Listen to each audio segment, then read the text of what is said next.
भारतीय संस्कृति में मित्रता का एक दिव्य और अद्भुत उदाहरण प्रभु श्री राम और उनके परम भक्त हनुमान जी की मित्रता है। ये केवल एक राजा और उसके सेवक की कहानी नहीं है, बल्कि दो महान आत्माओं की ऐसी मित्रता है जो विश्वास, समर्पण, सेवा, त्याग और भक्ति की मिसाल बन गई। इस कहानी में हम जानेंगे कि कैसे इन दोनों के मिलन से एक महान धर्मयुद्ध की नींव रखी गई और कैसे यह मित्रता युगों तक प्रेरणा का स्रोत बनी रही। जब अयोध्या के राजा दशरथ ने अपने वचन के कारण अपने सबसे प्रिय पुत्र श्री राम को 14 वर्षों के लिए वनवास दे दिया, तो श्री राम माता सीता और भाई लक्ष्मण के साथ वन में चले गए।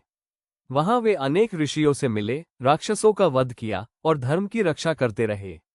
वनवास के दौरान लंका के राजा रावण ने छल से माता सीता का हरण कर लिया। जब श्रीराम सीता को ढूंढते ढूंढते किष्किंधा पहुंचे, तो यहीं पर उनका प्रथम मिलन होता है एक ऐसे वीर, ज्ञानी और भक्ति के प्रतीक से, जो आगे चलकर उनके सबसे प्रिय मित्र और सेवक बनते हैं, हनुमान जी। श्रीराम और लक्ष्मण सीता की खोज में दक्षिण की ओर बढ़ते हैं। किष्किंधा के पास उन्हें सुग्रीव का दूत एक वानर मिलते हैं। यही थे हनुमान जी, जिन्होंने साधु का वेश धारण किया हुआ था। हनुमान जी को जैसे ही पता चला कि ये राम है, अयोध्या के राजा दशरथ के पुत्र, तो उनका हृदय प्रेम और श्रद्धा से भर गया। वे तुरंत श्रीराम के चरणों में झुक गए। यह मिलन ही उस अद्वितीय मित्रता की शुरुआत थी।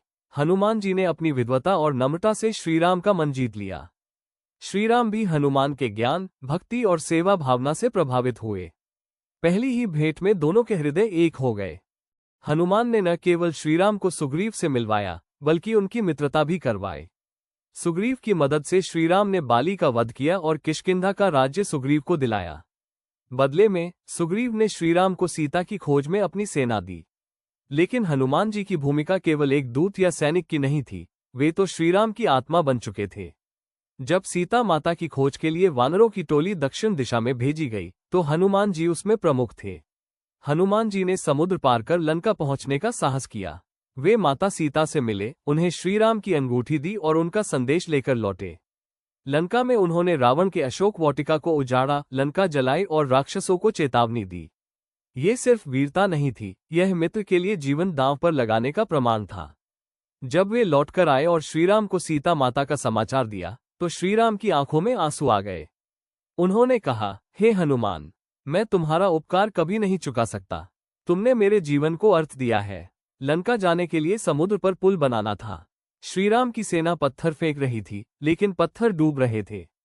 तभी हनुमान जी ने राम नाम का स्मरण कर पत्थरों को तैराना आरंभ किया।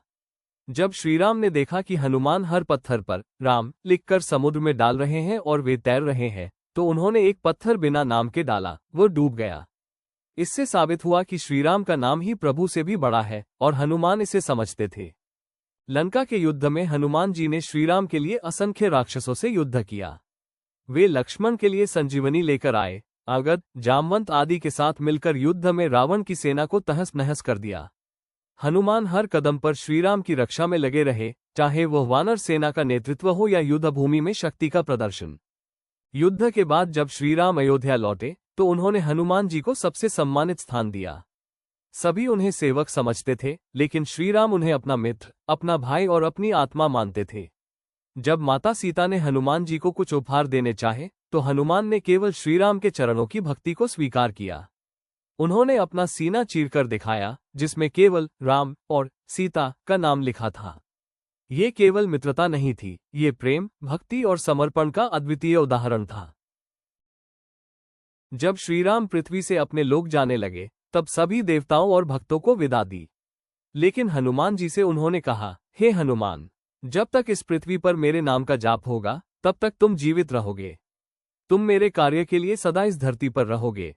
हनुमान जी ने श्रीराम के इस वचन को आशीर्वाद मानकर कलियुग तक प्रभु के कार्य में लगे रहने का व्रत लिया। इसीलिए आज भी माना जाता है कि जहां जहां रामकथा होती है, वहां हनुमान अवश्य उपस्थित होते हैं।